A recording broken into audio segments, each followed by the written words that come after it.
G'day guys, welcome back to SuperCoach with DR and welcome to the round 12 review. First it was Maxi, then it was Duday, and this week, unfortunately, it was James Sicily. So a full premo side, that still seems a mile away for me because I just keep on having to patch up the side due to these injuries. And look, you know me, I'm a big advocate in planning ahead, looking ahead to what players may be available at a cheap price, which players are going to look to bring into your side, but I just haven't been able to follow through on any of the plans that I'd put in place because of these injuries. You just can't predict them, as I said, unfortunately. So last week, my round score was in the top 1%. I managed to move up the ranks. This week, only in the top 9%, unfortunately, with a score of 22.85. I was actually looking really nice at the start of the week for a 2400 plus score. That's what was predicted. But remember, we do need to take these projected scores with a grain of salt sometimes because anything can happen. And I know sometimes, for example, if you're doing a loop and you might have someone like Rivers as a captain, then your projected score will go right down. So that's always something to keep in mind with the projected scores as well. But for me, a season rank now of 37.40, I went down 72 spots in the ranks. I thought it might have been a little bit more than that, but look, my hopes of a top 1,000 finish, I think they're pretty much out the window now. So I just pretty much need to gun for a top 3K finish, maybe, or maybe pushing, yeah, maybe the 2,500 mark. But yeah, been a tough season to date, but there is hope. I've got a couple of plans for my trade-ins for this week, which I'll talk about after I've shown you how the side actually went. So let's have a look.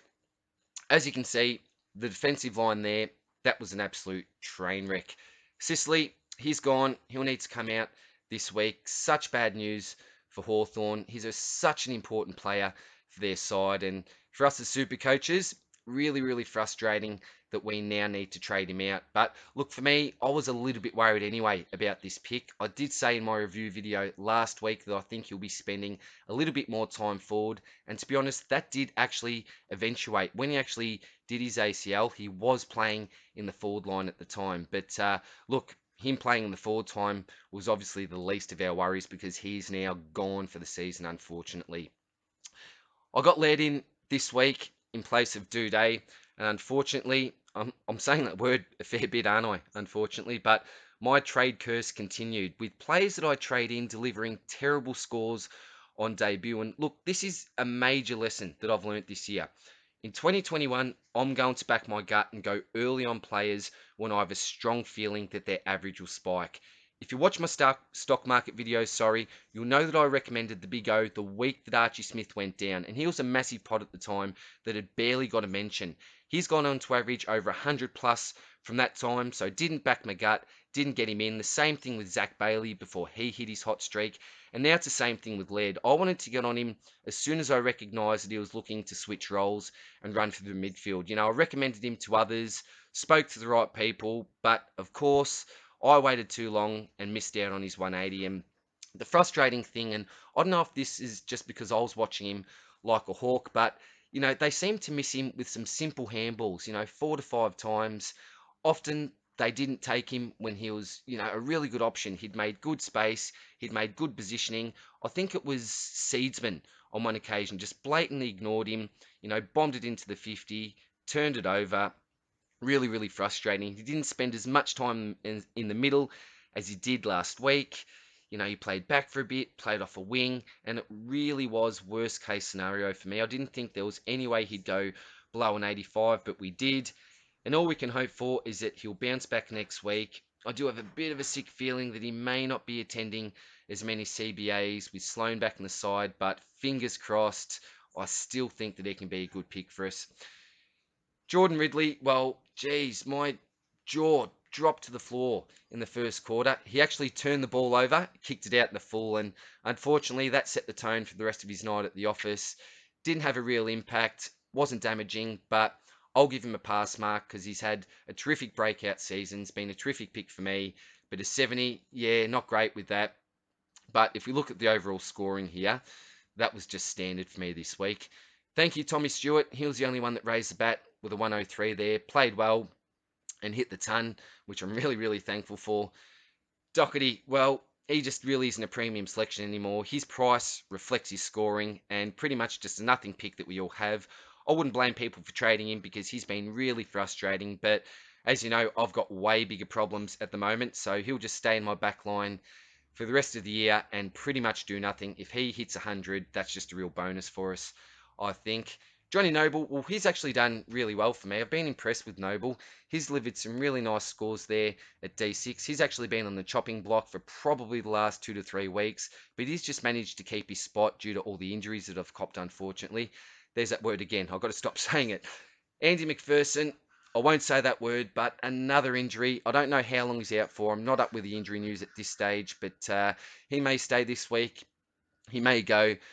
I really like him as a bench option because he's such a solid pick. I think that he can score pretty consistently between the 60s, possibly up to an 80. But yeah, at this stage, don't know what I'm going to do with him. Ling's a nothing pick. He'll just stay there for the rest of the season. Lockie Neal did Lockie Neal things. I obviously took his VC score.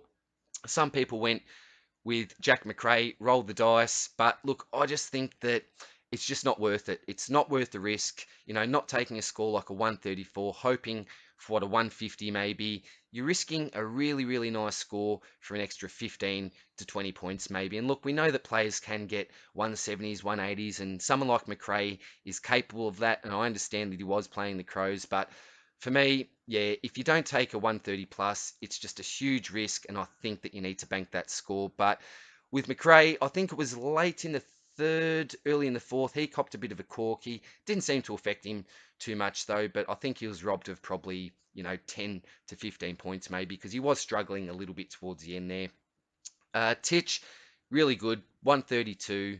He can hold his head up high. Hawthorn didn't have a great day, did they? As a side, obviously with Sicily going down, just made things worse at the end of the day. But 132, wrapped with Titch. He was a trade in last week that I wasn't overly impressed with. He just went above that 100 mark, but 132, really, really happy with that. Danger, well, it was great to see him spend some more time in the midfield. And look, people do say that he can be a damaging forward. And look, he can play well up forward as well and can be, a really good option up there. But look, the way Tommy Hawkins is going, you just got to go to Hawkins at the moment. And with Danger, he's just a terrible shot for goal. So, it's one thing to get the opportunities. That's great. But if you can't convert, then there's not much point getting the opportunities there because you're getting, a couple of points for a behind if you're lucky. But with a 124, I'm really happy with that. This man, I'm not happy with. Just Mr. Mediocre. Look, I'm not shattered I've got him. I'm not happy I've got him. I've just got him. 90, yeah. With Duncan, I think you can probably expect anywhere between a 90 to a 105 at this stage. So if he hits a ton, then I'm pretty happy. Same as this man at the moment. He's basically in a similar boat, but he did get a 120 or almost a 120 Cripper, which was nice. But those big scores, they're too far and few in between. If he can, really jump back on the horse, maybe, it would have lifted him last week. Brought some energy to his game after that massive win. Pretty controversial, wasn't it? I've got this bloke, Bray Shaw, who gave away that free kick, unfortunately. I don't know how many points he lost for that. If anyone does know, if you could let me know, that would be fantastic. That would be really interesting. Luke Shuey, now, I can't believe this, but even Nick Nat had more time on ground than Shuey. You just can't predict these things. Even with Yo out of the side, Redden out of the game with the hammy, Shuey played for a measly 69% of the game, which is just terrible. Still managed to pull a 101, but what really frustrates me is how much he could have potentially scored if he had decent time on ground. Just as a comparison, Andrew Gaff spent 98% time on ground for a score in the 90s. Now, I know that that isn't the best comparison, as Gaff's strength is his endurance and running ability, but it just irritates me when my primos just don't see enough game time. And realistically, in my opinion anyway, it may be biased, but that should have been a 120 plus score if he gets anywhere near a standard midfielder's time on ground. So, look, I really can't complain with 100, but I am complaining at the same time. Rivers, well, he actually did his job for me this week. Was a nice loophole. Lucky he didn't play for me in a way because I wouldn't have been able to take the Lockie Neal score of 134 and would have had to roll the dice on McRae. So made up a few extra points there, which was nice. Butterick, geez, I don't know how he scores so low. The great thing is his job security, but if you need to play this bloke on field, it's almost worth copping a donut and just trading him down to 102k mid forward, possibly. Actually, I don't know if we've got any options at 102k, but maybe just a really cheap mid forward, because even if you've got him on field, 27 points isn't going to do a heap for us. Schoenberg looked a lot better this week. I thought he was going to be dropped for Sloan, but 50 points. Yeah, at least he got into the game this week, got his hands on the ball, and just, yeah, looked like he had a bit more energy, which was nice. Bytel, well, I think it was the first or second CBA that he attended, got a lovely clearance, really quick hands there. I think a goal resulted from that, which is really nice. The next CBA, though, and I think it was about, 40 seconds, 45 seconds later, he was straight out again, which I thought, that why do that to the young fella? He's just probably got his confidence up, a quick clearance, and then he goes straight back out. But lo and behold, the next CBA that he attended, he got the next clearance as well in pretty similar fashion with some really quick hands. So I really like the look of him. I had to take a bit of a gamble and go early on him because I still wasn't sure at the time if he was going to be named. It was a decision between him and Wicks, and I think I've made the right decision there, which is good. Grundy, a lovely 148. He's been, yeah, really up and down, Grundy, hasn't he, this year? And probably the word is inconsistent, because he's been one of those players in the last couple of years that we can rely on basically every week to put our captaincy or vice captaincy on. But he's given us a few of those sort of 100 scores. But lovely to see him go back up to 148. My other big trading for the week was Peter Adams, obviously in place of Maxi Gawn. So, geez, I was excited after the first quarter. This bloke was on 45 points, so I was jumping for joy. I thought, here we go. A lovely 120 is now on the cards. But unfortunately, yeah, only got to an 89. But look, I said I'd be pretty happy with a 90 plus score, so 89, 90, 1 point different, same. He went up about 40k, which is also good. And the other reason that I brought Laddams into the side is that he does have some flexibility. So I could even look to bring him in as possibly my F6 and then get another Ruckman in, for example. Who knows how low Maxi is going to get down to. If he goes really low, it could be an option to do a bit of a sneaky move and even get Maxi back in. But yeah, look, it was tough not to pull the trigger on Nick Nat because he did as I expected, scored really well.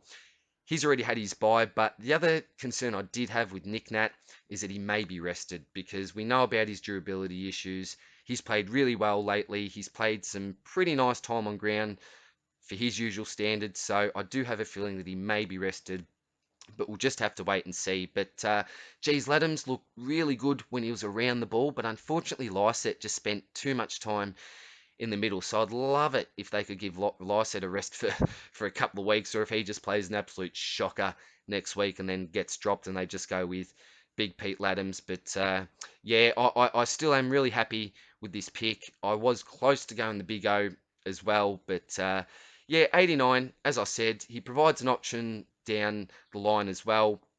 Did miss a couple of marks, did take a nice mark as well, but if he's around the ball, he tackles well, he gets clearances, and I think he should be right for 90 plus most weeks. Hopefully, that'll be his basement around a 90.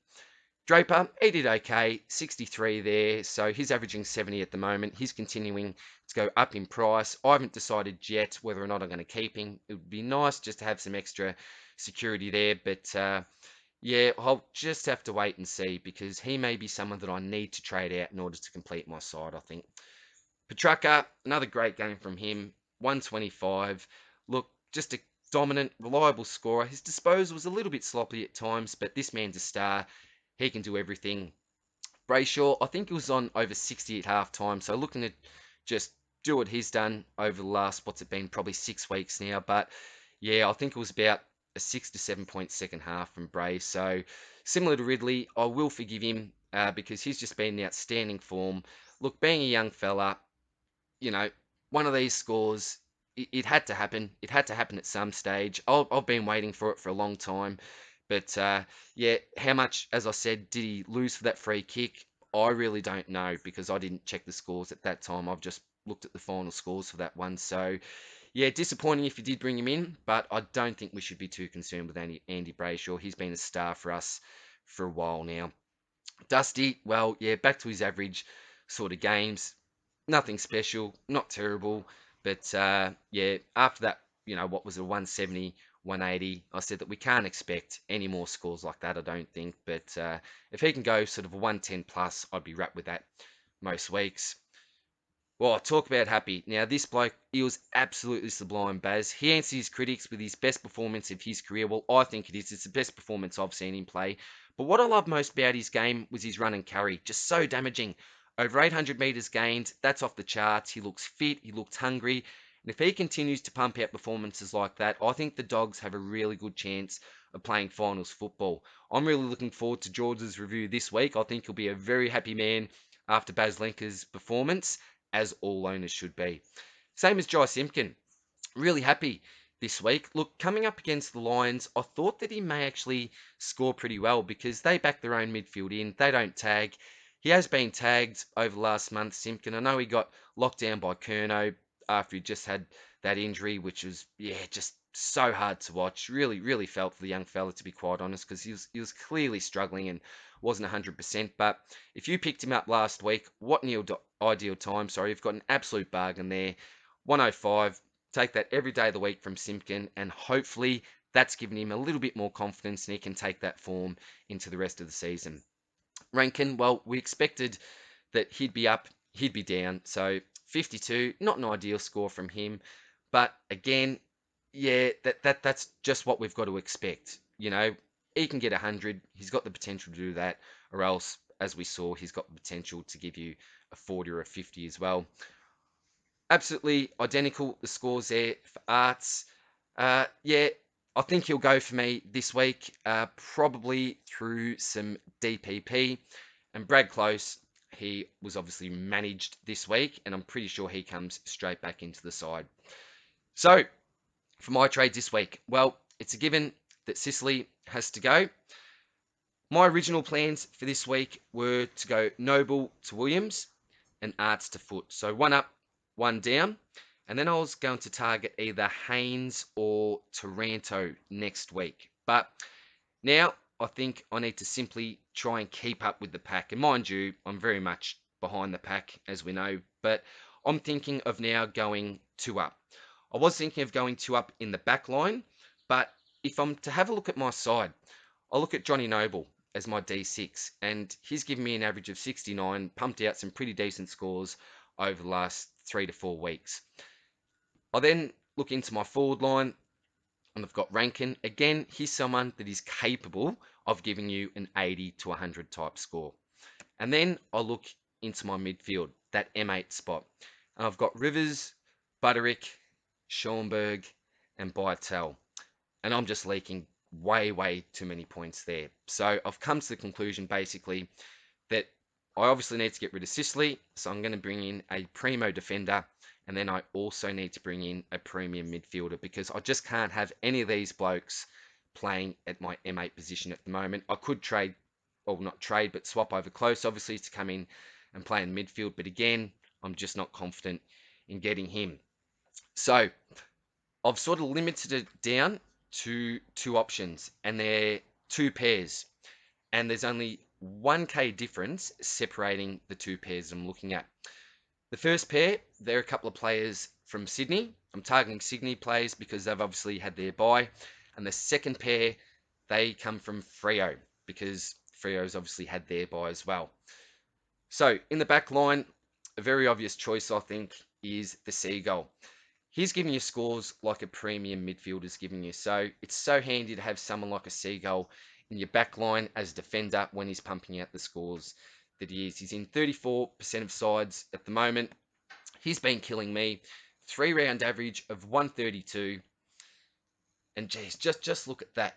145, 132, 157, 133, 137. Got a massive ceiling, this bloke, and he's just ultra consistent. Has not gone under the ton since the first round. So that is just amazing. And as I said, he's been absolutely killing me, the Seagull. The issue is that obviously you're paying up for him. If I get Seagull in the side, I will be able to pair him up with a premium midfielder. And this guy is a pod as well. One thing that I forgot to mention with my trades for this week is that with at least one of the players, they must be a pod. They have to be a pod because I need to start setting my team apart in some way. And this bloke here in the midfield is a bit of a pod. Luke Parker. So he's only in 3% of sides currently. He's had his bye, as I've said a couple of times already. Let's have a look at his average. Well, this is what concerns me a little bit. A 3-round average of 103.7. That season average, 107.9. So let's just call that 108. That's okay, but yeah, it's not elite. That's pretty much what a Mitch Duncan is averaging at the moment. With his scores, again, he's been pretty consistent, only gone under the ton twice.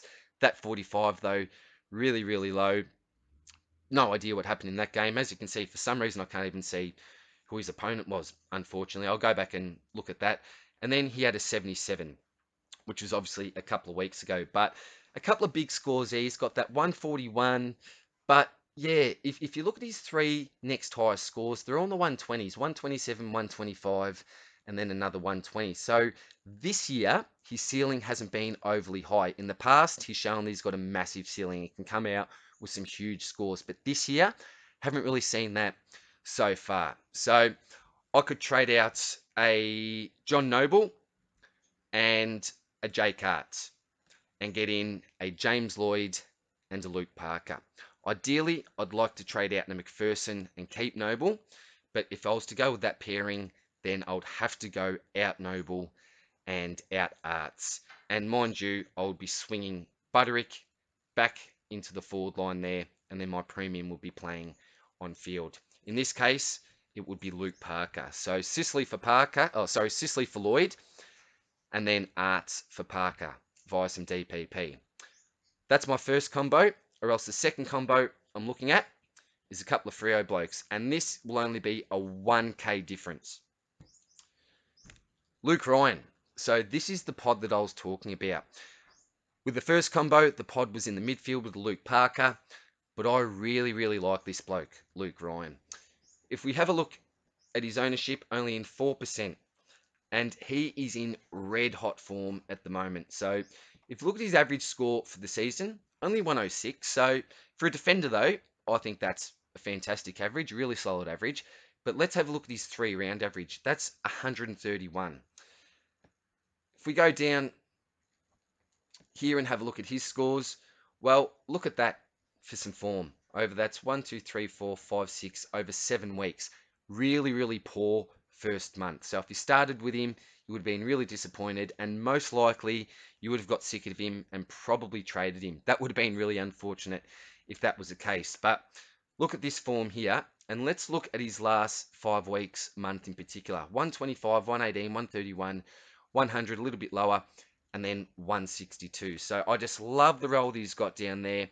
He's the intercept king down there at Freo. He takes all of the kick-ins, got some really nice disposal, and he also loves to kick the ball long as well. So a good meters gain player as well, Luke Ryan. He's one of those blokes that not many people have in the back line, and I need to start setting my team apart, and he's going to save me. What's the difference? I think it's about 50k. Yeah, 582 compared to, Seagull, 636. So yeah, around 50k. The bloke that I'd be pairing him with, I've obviously got the option to pair him with Parker, but the bloke that I would pair him with is Nat Fyfe. So the difference between Fyfe and Parker, obviously a little bit more concerned about Fyfe's durability. He's already come off an injury this season, so we know what his body's like, short turnarounds. It is a bit of a risk, but I think that he's still really good value at the moment. And the difference is, look at these scores here. So he's banged out his 143s, 166. These are obviously a bit injury affected. And then that 130 as well. So 9, 11, and 12, a 112, a 130, and a 131. So that means his 3-round average is 121. So I like this pick a lot more than Luke Parker. And I just hate watching Fyfe and not having him because it just worries me. He can go from looking like he's going to be scoring, 10, 12 points in a quarter, and then get up to 40, 45 points in the matter of minutes. He's that damaging Fife, even when he's up forward. So, yeah, at this stage, I don't know which way I'm leaning because I really, really like Seagull. But again, I really, really like Fife, and I can't get both of these blokes. The other issue is, in order to make both of these trades, Noble would have to come out. I'd probably much rather prefer to trade out McPherson because he's obviously injured and Noble's been tracking really, really well. He'd be a terrific bench option, but again, it is a lot of money to have sitting on the bench. I'd most likely have to downgrade him anyway. But yeah, if I was to get out of McPherson, and that backline player would be a Zach Williams instead of a Lloyd or a Ryan. But I think at this stage, I need to go with absolute quality. So it's got to be a Jake Lloyd or a Luke Ryan. And in the midfield, um, yeah, I'd like to go in that Fife. So at this stage, I think I'm leaning more towards the Ryan Fife combo. Please let me know what you guys think. I'd love some advice on this one because I'm still, yeah, really tossing and turning between each of the different options. So if you guys could help me out, that would be much appreciated. So that is my round review for this week, guys. Stay tuned for the stock market video. Geez, we're lucky. We've got a bit of breathing space this week, which is really, really nice. So I'll still aim for that 1 day turnaround with the stockies. So I should have that up at some stage later tonight, but I will put the link up on Twitter and my Instagram as I always do. So check out those links. You should get a notification if you do follow me there. But if not, it should be up at some stage during the night. I'm not sure exactly what time. We'll just have to see what time I get through all my other work for the day. So take care, guys. Hope that your round is going well, and I'll see you soon in the next stock market video. Take care. Cheers, guys. Bye.